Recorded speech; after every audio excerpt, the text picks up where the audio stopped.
What is up, my fam bam? Ashley Elizabeth here with AHM Artistry, and today's video wasn't exactly the one that I was gonna be doing. I have a totally different product that I'm gonna be reviewing, and so that will be later on this week, but I was about to sit down and actually play with this foundation just by myself, just test it out and find out if it really is that challenging of a foundation. So I thought, what am I doing? I need to sit down and film this live reaction, first impressions, and see what this foundation is all about. So I've been ordering some products, getting ready for my 7-day series that is going to be coming up. So when I ordered from Ulta, they were doing like a bunch of foundation samples if you ordered a certain amount. So I picked up a baggie of that with my purchase.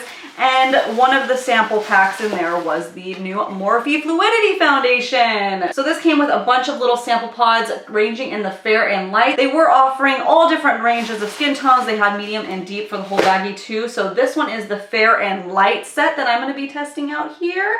And listen, I don't usually watch reviews if I know I'm going to review a certain product. I will steer clear of them because I don't want to get jaded. But I didn't think that I was gonna review this product. When I heard matte, I was like, no, I will stay away.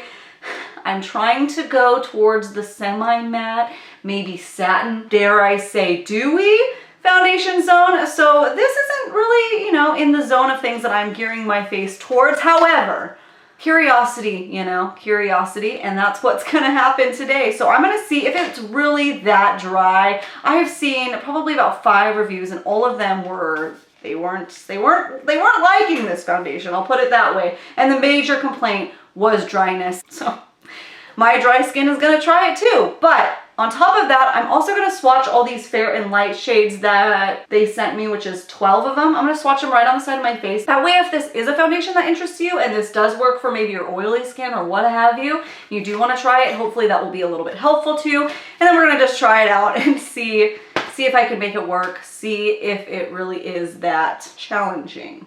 So if that all sounds good and dandy to you guys, then you know what to do. Sit back, hang tight, and keep on watching.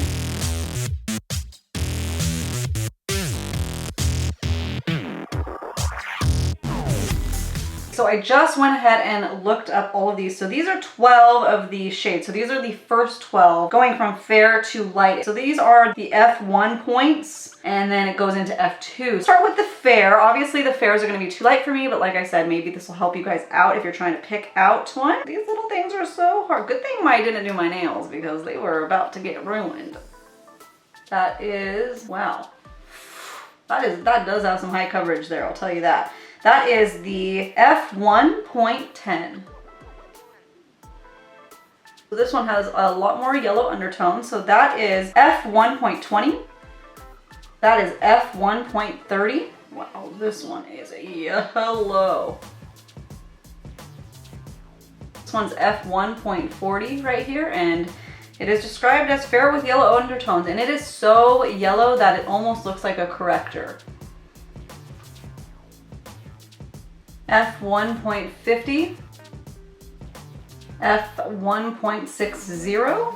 Don't mind my little pimply guy, sorry about that. I'm gonna look like I have a beard in a second, straight up. And the last one here for the fair range, I'll put right over here. This one is F1.70, and that is the last one of the fair family. So these are all the fair shades. Another very yellow one. Yeah, wow. This one is F1.80, considered light with yellow undertones.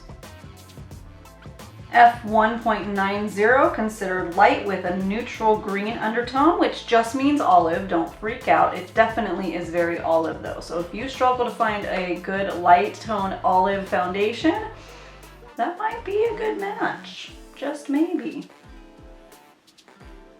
So this one is number F1.100, not to be confused with the very first one that we swatched, which was F1.10.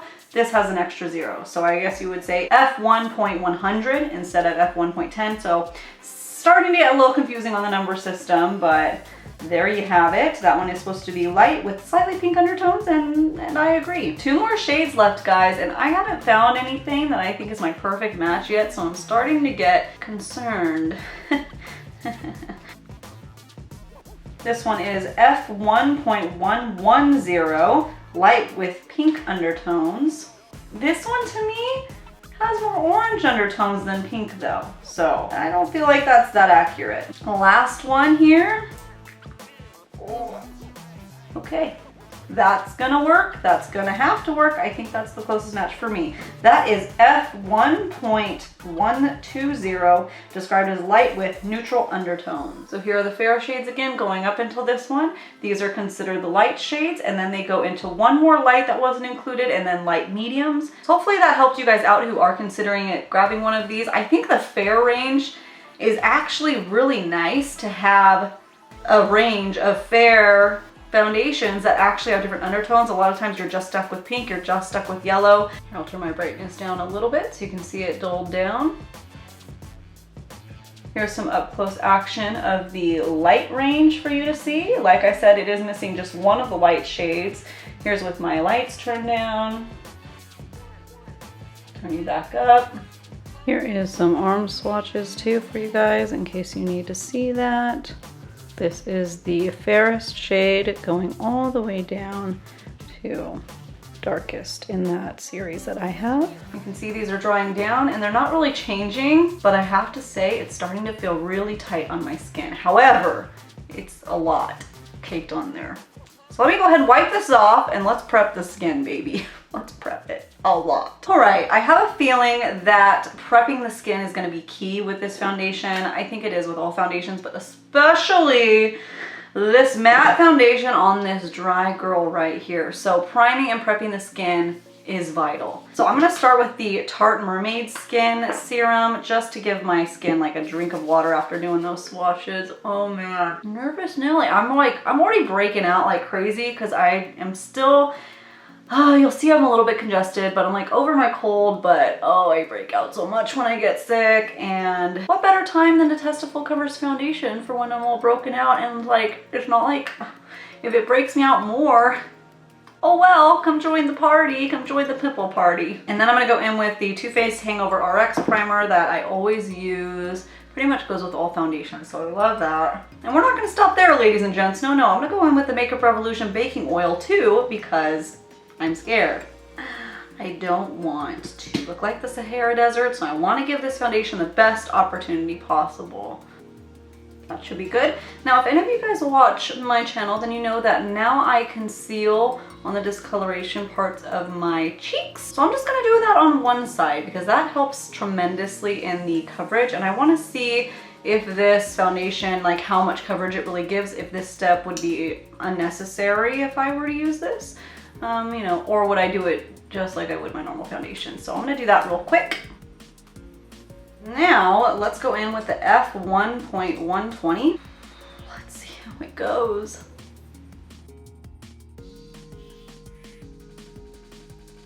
Going over the Tarte Shape Tape nicely. Color match seems to be real good. Smells like drugstore foundation, you know, definitely has that smell. However, I don't like that it's $18. I'll say that right off the bat because Morphe is supposed to be like so affordable and they're kind of doing what NYX did and just slowly creeping up the price on stuff. Anybody feel that way? Anybody else? A little bit of color discoloration still, not too bad, but let's see if we can layer it. Everybody else spit.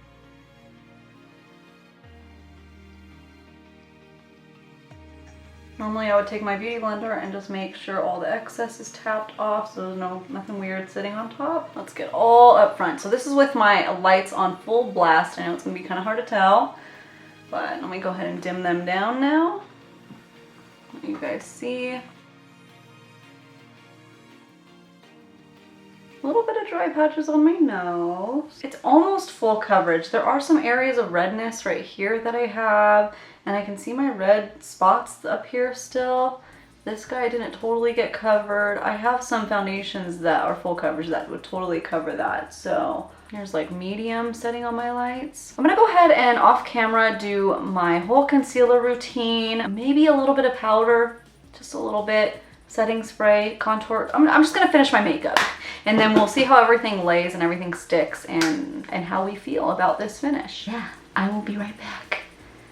All right, we are back. We are all glammed up, kind of. Got a little bit of a glitter issue underneath my eyes. My Stila, one of my glitters was all dried out, so.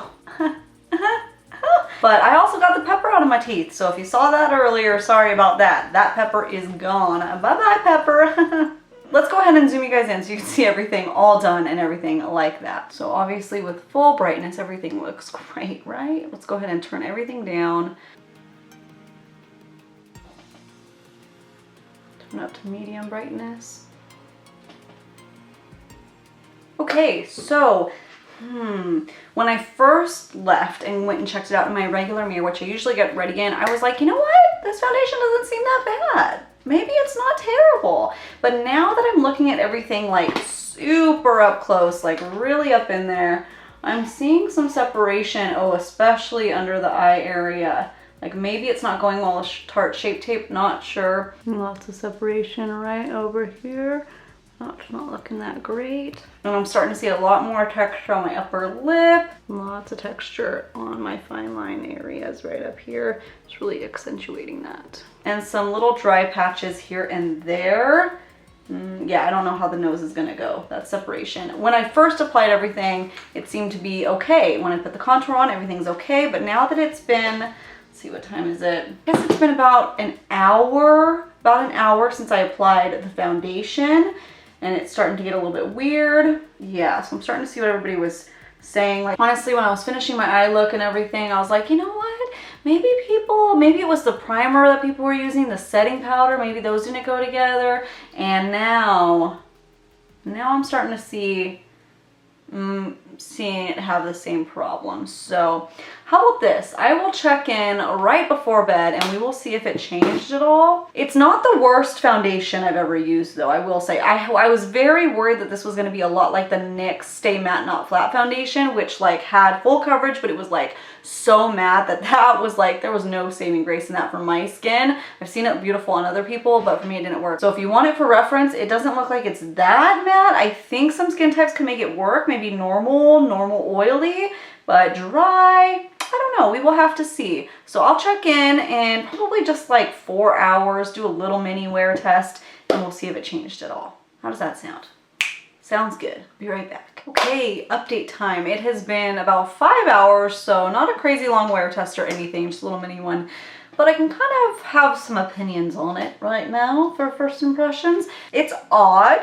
I'm oily but matte. So it's one of those foundations if you've ever experienced that. I mean, for me it's one of those. I don't know about for everybody. Yeah, let me, come in real close to my face right here.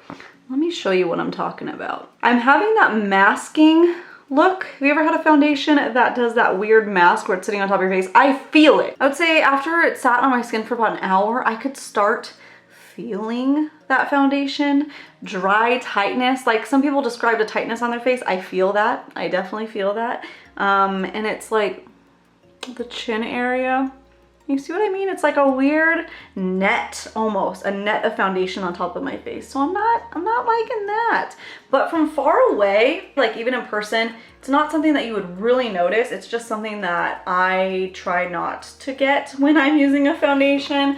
You know what I mean? So that's what we're working with here on a little mini wear test. So take it as you will. The question of the day would be, would I actually purchase this foundation? Now, taking in consideration it's $18, so I guess it's like kind of a mid-range. It's not really drugstore price. It's not like high-end necessarily either.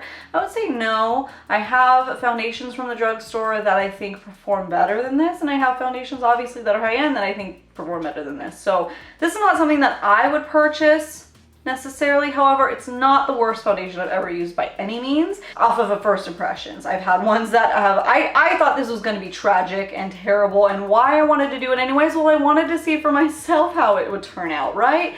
And let you guys know how it goes. That's my 2 cents on that.